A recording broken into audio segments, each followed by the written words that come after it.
Olá, eu sou o Rodrigo Malheiros Pinheiro, graduando em Engenharia Florestal na Universidade Federal de Santa Catarina, e vou apresentar para vocês hoje a proposta de projeto de melhoramento genético da espécie Androanthus albus. Então, a espécie é o nosso ipê amarelo, que contém duas sinonímias botânicas, Tabebuia alba e Atecoma alba. Essa espécie é pertencente à família Bignoniaceae e sua distribuição geográfica acontece na região Sudeste e região Sul. Bom, a proposta desse projeto seria obter indivíduos que apresentam um maior período e permanência das flores nas árvores, que provavelmente são genes, né? Vai ser relacionados a genes ligados à maturação e obcisão floral. Então, como que aconteceria isso? Né? Como que a gente obteria esses indivíduos? Através da seleção artificial e do cruzamento induzido de indivíduos identificados como potenciais.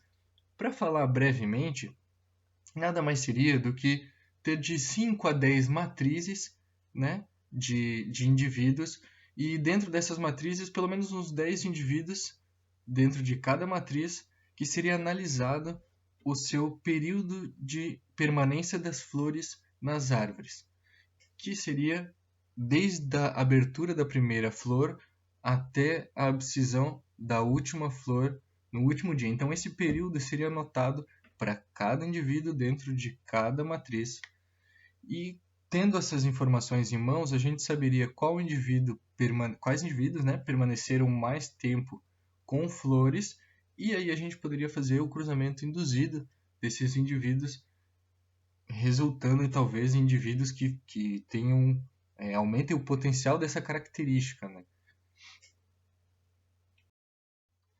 Aqui temos duas fotos que mostram exatamente a flor de Androanthus albus, e a gente pode perceber que é uma flor bem carnosa e chamativa. Temos então na esquerda a foto de um indivíduo adulto no período de floração. A gente pode ver que realmente o indivíduo, né, o ipê amarelo, ele tem essa característica tortuosa e seca. E no lado direito temos uma imagem da folha. E a gente pode ver que na parte abaxial dela tem uma coloração bem saliente ali de... é quase que um branco prateado.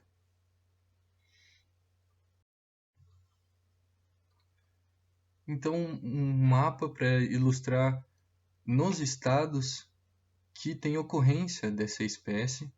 A gente pode ver aqui no Rio Grande do Sul, Santa Catarina, Paraná, São Paulo, Rio de Janeiro e Minas Gerais, Sul e Sudeste. Há um tempo atrás, todas as espécies conhecidas como os ipês no Brasil, elas foram colocadas como tabebuia, que era um dos maiores gêneros da família Bignoniaceae. Mas em um estudo filogenético mais recente, baseado em dados moleculares, esse táxon foi subdividido em três subgêneros distintos: Androanthus, Rosydendron e Tabebuia.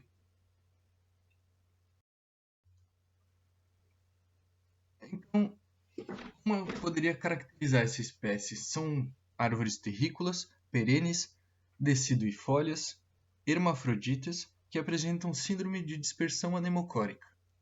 Desenvolvem em floresta estacional decídua, floresta estacional semidecida, floresta umbrófita e umbrófila mista, e tem preferência por solos encharcados e à beira de matas de encosta. E vale a pena salientar que essa espécie ela não é endêmica do Brasil, ocorrendo, por exemplo, também em Misiones, na Argentina. Então, os indivíduos adultos eles podem chegar até 20, 30 metros de altura e o seu fuste geralmente reto, como podemos perceber na imagem que foi na foto que foi mostrada anteriormente, que esse fuste pode conter até 40, 60 centímetros de diâmetro, apresentando madeira de boa qualidade. É claro que isso é uma quantidade de centímetros bem considerável e com certeza isso é referente a plantios de produção de madeira de ipê, já que ela tem uma boa qualidade. Ela é frequentemente colhida na natureza e usada localmente como um alimento e medicamento. Isso são poucas pessoas, isso não é tão difundido, pelo menos não aqui na região, mas isso é conhecido e tem seus efeitos fitoterápicos, né? E a árvore também é intensamente cultivada como ornamental. Acho que esse é o maior uso dela conhecido hoje em dia, principalmente. E ela é valorizada, então, por essa sua floração exuberante e a atraente folhagem branco-prateada, que é mais evidente durante o crescimento jovem. Aqui temos um mapa de que esse mapa ele foi construído realmente com dados reais, ou seja, foram todos os indivíduos realmente catalogados e publicados de certa forma no meio virtual. Todos esses dados foram compilados e foi projetado então esse mapa. Então a gente tem uma nuvem de pontos vermelhos que seria os indivíduos ou o povoamento de Androanthus albus.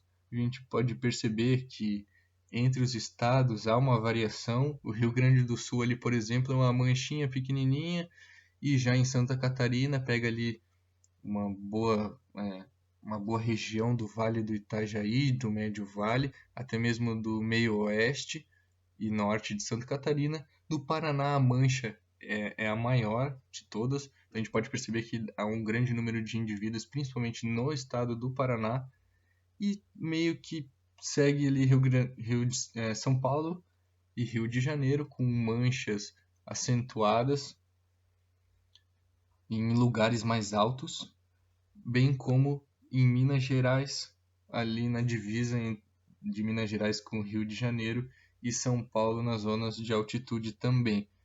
A gente pode ver que os lugares de altitude estão mais em vermelho e os lugares mais baixos estão em verde.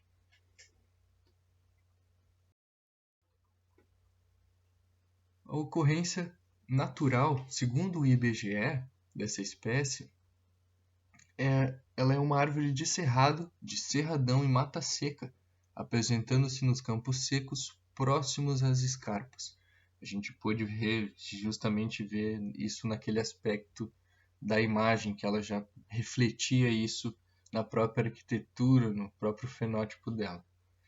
E segundo a classificação de Köppen, essa espécie, então, ela ocorre em locais de clima tropical, subtropical úmido, subtropical de altitude e temperado. Os biomas brasileiros onde ela ocorre são floresta estacional semidecidual, floresta de araucária e no cerrado, aparecendo então nos estados como Rio Grande do Sul, Santa Catarina, Paraná, São Paulo, Rio de Janeiro, Minas Gerais e Serra do Espírito Santo. Então a gente pode ver que aqui já aparece uma outra referência citando as Serras do Espírito Santo como local onde encontra-se essa espécie. Voltando um pouco focadamente no sistema reprodutivo e a forma de reprodução, essa espécie se caracteriza como caducifólia e a queda das folhas coincide com o período de floração, que acontece, inicia-se no final de agosto, podendo ocorrer variações relacionadas a fenômenos climáticos.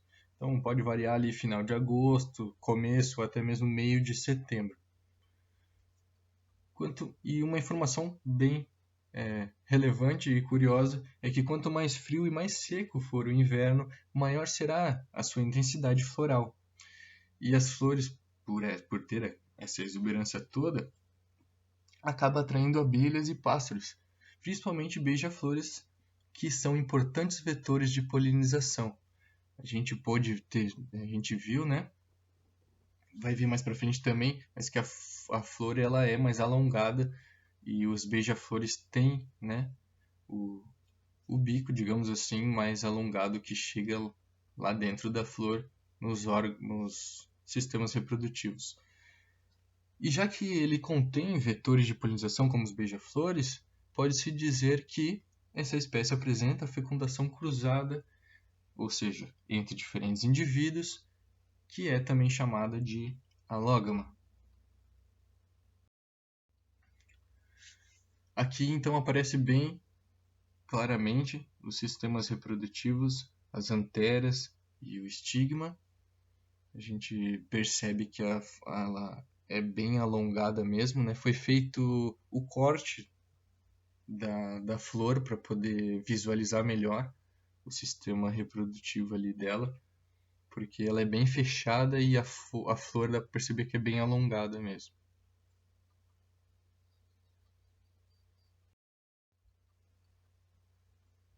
Então, segundo Carvalho, essa espécie também tem um fundamental, né, um outro fundamental agente de polinização, que é a abelha mangava. E ela é considerada por muitos autores, na verdade, como o principal agente de polinização. As sementes, elas são dispersas pelo vento, ou seja, a nemocoria, e frutifica-se entre os meses de setembro a fevereiro, dependendo da sua localização e, lógico, do clima do local. Bem como sabemos bem que essa espécie começa a realizar o processo reprodutivo dela após o terceiro ano, ou seja, então aquela planta que nasce, né, cresceu, se desenvolveu, germinou, se desenvolveu, ela só vai começar o processo reprodutivo dela após o terceiro ano de idade. Bom, segundo Bittencourt e Moraes, em 2010, no trabalho deles, salientaram bem que a família Bignoniaceae ela tem 827 espécies distribuídas em 82 gêneros, mas menos de 7% das espécies dessa família tiveram estudos relacionados aos seus sistemas reprodutivos. Com exceção, e nesses estudos, né, pôde-se ver que, com exceção dessas espécies que eu trago aqui, Tecoma stans, Androanthus crisótricos e o Androanthus heptaphyllus, bem como Pyrostegia e Astyanthus, essas espécies aqui, com exceção dessas, todas as outras espécies são autoincompatíveis, né? O que sugere, então, uma natureza genética para a barreira à autofertilidade, né, que tem nesta família. Então, Androanthus albus se enquadraria em uma espécie autoincompatível, segundo esses autores. Eu vou falar um pouquinho mais, já não é exatamente sobre a espécie Androanthus albus, mas é com as da sua família. Então, até mesmo Androanthus crisótricos, ele também é chamado de ipê amarelo, porém ele é um outro ipê amarelo. Ele é chama-se ipê amarelo paulista, por exemplo. O Androanthus albus, ele é o ipê amarelo da serra, o verdadeiro ipê amarelo, digamos assim. Então, observações, né, por que dessa autoincompatibilidade? Então, foi feita observações nesse local de incompatibilidade, que seria no pistilo, e indicaram a ocorrência da ação tardia do LSI. Então, é justamente por isso que existe autoincompatibilidade. Bom, sabemos que o número de cromossomos em gêneros de Bignoniaceae é relativamente constante, e quase todas as espécies investigadas do gênero Androanthus de Tabebuia, eles são 2N igual a 40. Mas, porém, existe a poliploidia, 2N igual a 80, e a poliembrionia, que nada mais é do que a formação, né, de mais de um embrião em uma única semente. Então, foram encontradas em Androanthus crisótricos por Piazzano em 98, bem como foi também encontrada essa poliploidia e poliembrionia em Androanthus ocraceus.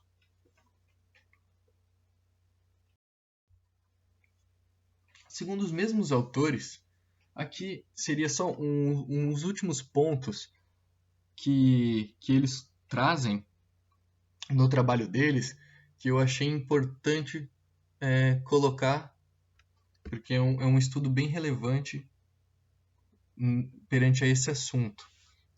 Então, que essa poliploidia pode estar associada à apomixia, e em híbridos poliploides a apomixia é uma forma de escapar da esterilidade. A poliploidia e a polimbrionia, pelo menos em androanthus crisótricos, podem ser fenômenos relacionados. Também que parentes sexuais de plantas apomíticas são geralmente autoincompatíveis. Por outro lado, uma associação casual entre apomixia e autoincompatibilidade parecem ou podem existir. E por último, e mais importante, é que testes de germinação de sementes demonstraram a ausência de polimbrionia mesmo em indivíduos autoférteis, como por exemplo em Androanthus heptaphyllus, revelando que a quebra de autoincompatibilidade no gênero Androanthus parece não ser necessariamente dependente do surgimento de apomixia. Então isso são pontos bem importantes tanto da família quanto dos gêneros que o IP amarelo está dentro. Faz parte. O IP amarelo ele já teve se movimentando aí no risco, né, naquela linha de risco de espécies ameaçadas. Bom, ele já teve um uso, até hoje tem, na verdade, um uso grande para madeira em si e também para paisagismo, né? Então, mas onde é que se encontra aí bancos de germoplasma ou lugares que contenham indivíduos que guardem a genética e a variabilidade genética dessa espécie? Então, encontra-se unidades, né, de conservação no Parque Estadual do Ibitipoca, em Minas Gerais, no Parque Estadual do Instituto Florestal, em São Paulo, na Estação Biológica do Alto da Serra de Paranapiacaba, em São Paulo também.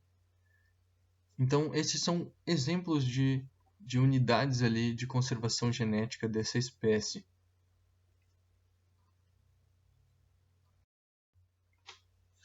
Aqui estão as referências utilizadas para esse levantamento bibliográfico da espécie Androanthus albus.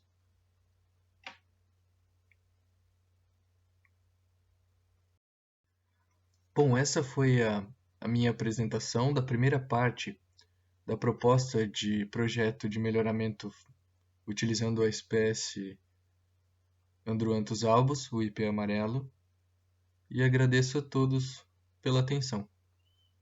Gratidão.